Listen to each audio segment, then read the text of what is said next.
Do you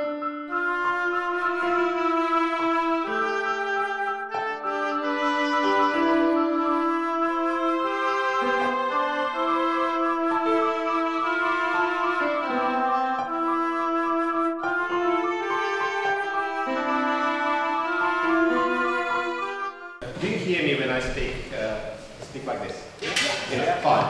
I'm not going to speak about exorcism in my lecture here. Maybe it comes in the other program block later. But I've been asked to speak about religion and science, religion and skepticism from my particular perspective, which is a perspective of a priest who lives religion. So the lecture has been given a title, Priest's View, and I chose to give it a subtitle, Skeptical Approach to Religion from Within. Because it's really a different thing to comment on religion from outside and to comment on religion from inside, from within. And when I will be speaking about religion, I have to say I will be speaking mainly about Christianity, as I experience it and as I live it. Because we've already heard, and you've heard, I studied history of religion. I have to mention that there are various religions, and that even the scientific study of religion hasn't come with a sufficient definition of a religion as such. There are many attempts, but none of them really successful. So I will be mainly speaking about my own experience, just to give you a basic idea about who I am and from which standpoint I speak, maybe a few things about myself. I grew up in a non-believing family, partly openly atheistic family in the communist Czechoslovakia. I was baptized as an adult by my own decision. I studied theology after I studied history of religion, and I also studied quite a deal of Near Eastern archaeology, what you may call the biblical archaeology, which is for many fundamentalists seen as the arch enemy of faith, because the archaeologians are those who prove the Bible wrong. I will speak about it and the exorcism, that's an interesting point. I got the offer to study exorcism in Rome, and I thought, well, what a great experience for a religious scientist to see firsthand what's going on there. I was quite surprised by the course itself, but I will speak about it maybe later, not now. At the moment, I'm working as a General Secretary of the Ecumenical Council of Churches. It means I'm a church bureaucrat, coordinating the cooperation between various Christian churches in Czech Republic and between churches and state. So that's more or less my standpoint from which I will be speaking. First of all,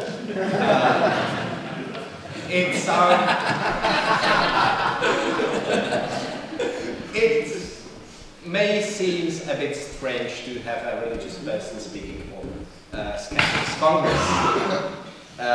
Many would consider skeptic movement hostile to religion.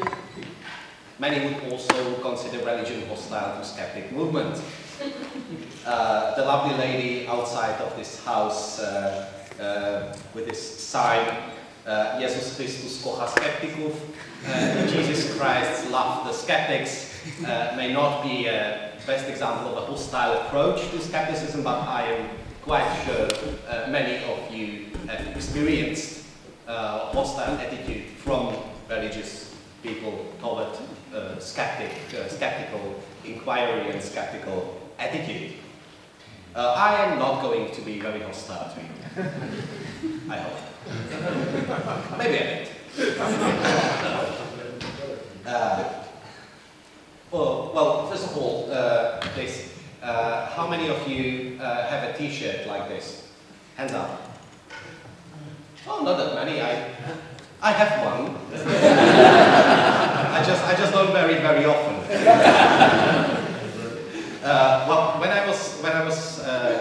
preparing for this Congress, and I was also speaking with some of my colleagues, they made fun of me and asked me if I bring some wood for the stake. Or maybe the organizers should have prepared some. Next time. I don't think, first of all, I don't think the topic of religion and skeptical inquiry has to be hostile. And what I am not going, first I have to say what I'm not going to do here. I'm not going to defend religion, surprisingly. I'm also not going to debunk religion, to prove religion wrong. I'll be against myself. First of all, you've heard both of it many times, I suppose. The defense of religion of various kinds, the attempts to prove religion wrong of various kinds, so I won't add to this. What I would like to tell you is that from my point of view, you have to really differentiate, because there is no such a thing as a religion as such. It's a complex reality, and when you are approaching religion from the skeptical point of view, it doesn't really matter whether from outside or from inside, you really have to differentiate. And about this differentiation, I would like to speak more in depth. And possibly, in the end, we can come to a conclusion that we have a common cause when it comes to religion. First of all, I would like to state a few obvious things. The root of modern skeptical thinking or modern scientific thinking was formed to a large extent by theologians. Not because they would, well, we have William Ockham here with his famous Ockham's razor, although the Latin formulation we normally know comes from him, but it doesn't really matter. What I wanted to say, the theologians who laid the very basics, the very foundation of our critical thinking today, were not doing so because they would like to prove religion wrong. No, they were doing so because they wanted to make their religion better. And that's something I would argue a critical thinking about religion can do, and I'm very grateful for my for the two speeches before, which generally, at least I think you came to the very same conclusion, and I would like to thank you for that, because I would argue a critical inquiry makes religion better, and it is an imperative for anyone who really wants to live out his religion. Anyhow, here we have two founders, Benedict Spinoza and René Descartes, as the founders of a critical thinking to some extent. Both of them, that's an interesting point, both of them were denounced as heretics by their own religions, by their own communities. And that brings us to another problem. Critical thinking in religion often leads to conflict. Not everyone in the religious community is capable of critical thinking. It is so. And not every attempt to practicize the critical thinking inside a religious community is met with approval. I will speak about it a bit more when I will mention the problem of the Bible and archaeology. Anyhow,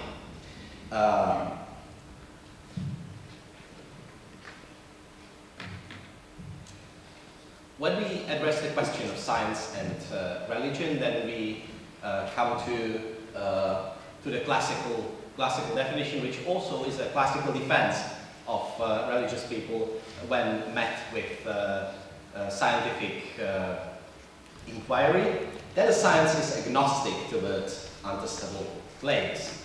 which is obviously true, but when used as a defense by religious people, it often has to be read like, shut up and let me do my mumbo jumbo, which is obviously wrong. It is true that the basic truths of religion are untestable. They are like axioms. You can believe in them, you may not believe in them, but that's pretty much everything you can do about them. The problem is religion can't be reduced to those untestable claims, like the existence of God. But religion as such is much more complex things and has many things that are pretty much testable. This basic defense doesn't apply to those things that are testable and those claims that are testable. Let me start with one pseudo-religious claim that you probably know. The Russell's Teapot. A very famous allegory of religious claim. Bertrand Russell made as an example a claim that there is a teapot flying somewhere in space, orbiting the sun, and he asked anyone to prove it wrong. Otherwise, you have to believe it. Of course, you don't have to, but it is a good example of a religious fact that can be proven.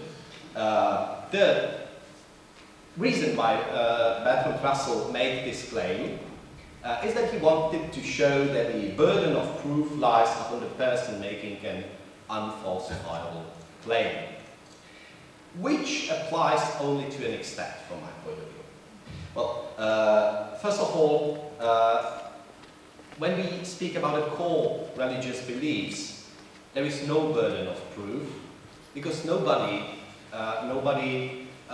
wants to prove them right or wrong. Because a religious claim that you can prove right or wrong ceases to be a religious claim. It will be a scientific fact. So, in fact, the teapot isn't a really good analogy, because if there would be a teapot flying somewhere around the sun, with enough energy and with enough technical equipment, you would ultimately prove it right or wrong, because you would ultimately find it. The existence of God, on the other hand, is something that you can't prove using any scientific methodology at all. So, the core beliefs, those core beliefs in any religion, and now I'm mainly speaking for my own, are axioms. They are untestable. They can be accepted, they can be rejected, but they can't be ever proven. On the other hand, everything else can be proven, and anything else has to be tested by a critical inquiry. I will give my own example. There is a belief that I share, that miracles are possible. That's basic belief that you can't prove right or wrong. But on the other hand, any account of actual miracle is something that you have to critically investigate and prove right or wrong. And normally, at least from what I've seen, you prove it wrong.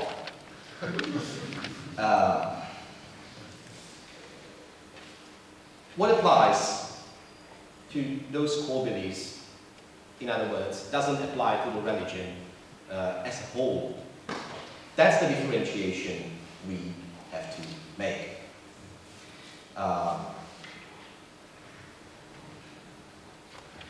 This is a very nice thing. an example of an indigenous religion, so-called Jericho cult, of people from Malaysia, I think, or somewhere in Oceania, that they are worshipping statues of American planes that used to bring stuff to the soldiers there. Then the soldiers left, the planes left as well, with them the precious cargo that they brought, and they are now worshipping the statues, hoping to bring the planes back. So that's exactly the kind of thing that you have to critically examine. It may be, in the Christian tradition, we have, in theology, we have a strong current of thought that goes in this direction of critically examining the truth. And one of the most interesting, at least from my point of view, is the biblical criticism. Sorry, I have to put my papers into order. Yes. Biblical criticism, today, at most of the theological faculties, from the fundamentalist point of view, saw as a grievous assault on every truth that the religion stands for. Good. And closely cooperating with fields like archaeology. I will give a very illustrative example of what biblical criticism and archaeology can do. You probably know the story of Jericho, about Joshua and his army marching around the city, blowing horns, and on the seventh time, the walls came tumbling down. Well, if we go beyond the biblical text and look at the archaeology, as did Kathleen Kenyon in the 50s, a famous Israeli archaeologian, we'll find interesting things. There are 20 successive layers of settlement in Jericho, but the big ancient city was destroyed in 15th or 16th century BC, so pretty much 200 or 300 years before the migration of Israeli tribes. So when the Israeli people came across Jordan, there were no Jericho there. There were only ruins of an ancient city. That's the archaeological fact. So how do we relate those findings with the biblical text? And more importantly, does this fact prove Bible wrong? Well, if we would take Bible as a course book of history, or even worse, a course book in biology or something like this, it would definitely prove Bible wrong. But we can't take a Bible like this, and we shouldn't. It isn't a historical document, it isn't a book of biology, and even the Christian and Jewish tradition approves to this. The Christian and Jewish tradition have different ways to interpret Bible, or not only on the literal sense, also on the allegorical and other ways of interpreting. The point is, the core message of Bible and of the book of Joshua as well isn't the historical facts that are described there. It's the attitude between the God and man that is shown in those stories. And this message is not influenced by the facticity or unfacticity of those stories. It's pretty much what would have been said in the first lecture today. We can also go to the New Testament, when it gets much more personal for Christians, and ask about the facticity of events described in the New Testament.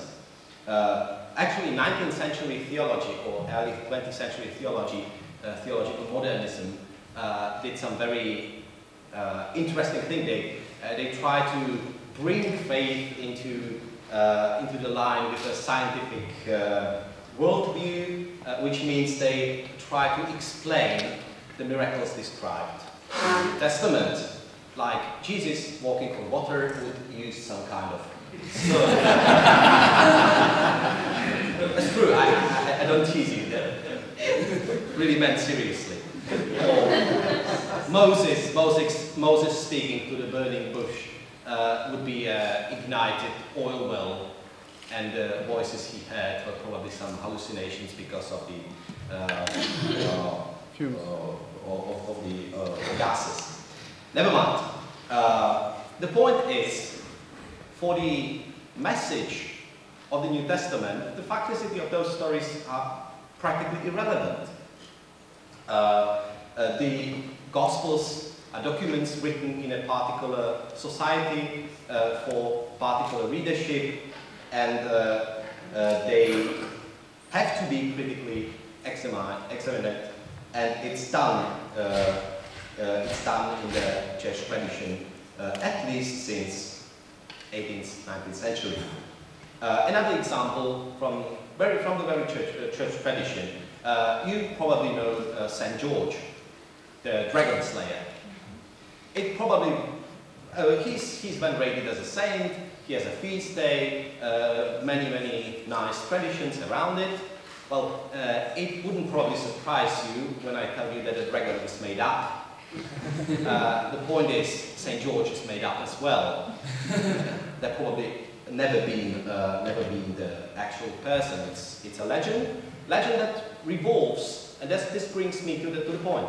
Legend that revolves around an archetype of a valiant Christian who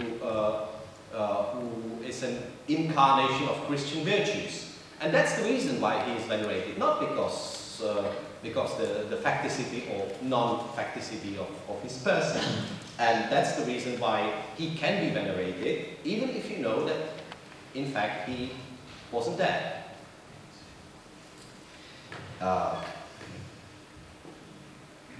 So, brings me to a conclusion because my time is slowly up. What is the priest's view announced in the title of this lecture? First of all, critical theological inquiry, or we can say critical skeptical inquiry from within, is part of a church's tradition. It doesn't always have a decisive voice in the churches. Pity, but so is life. But it's there, at least. Secondly, core religious truths are not available for scientific inquiry, by definition. But the way religious people act upon those truths are and should be subject to scientific inquiry and skeptical evaluation. I think it's you who said that it doesn't interest you what people believe, but what they do. That's exactly that, because that's what we can see and what we can evaluate. And the third and most of all, skeptical inquiry into religion from within is beneficial for the religion itself, because a lack of critical thinking inside religion would ultimately lead to bigotry and fundamentalism. And it is only, I think it really is only a critical thinking from within that can guard religion as a social reality from bigotry and fundamentalism, something that is desperately needed today. I mean, the critical inquiry, not the fundamentalist. And we also have to say, let me conclude with a story.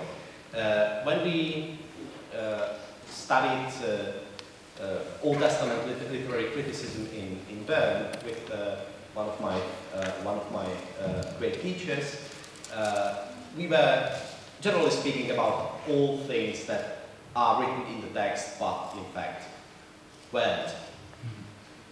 At the end of every lecture, the professor would say, those of you who are going to the church service, don't you dare tell this from the pulpit. We have to say, not everybody in the church, in the real existing church, is, how should I say, is capable of a high level of critical thinking. And that's a reality we have to live with. And even for people who can't critically examine their own religion, the religion could be beneficial, but it has to have this inner corrective of critical thinking. That's probably my conclusion. We,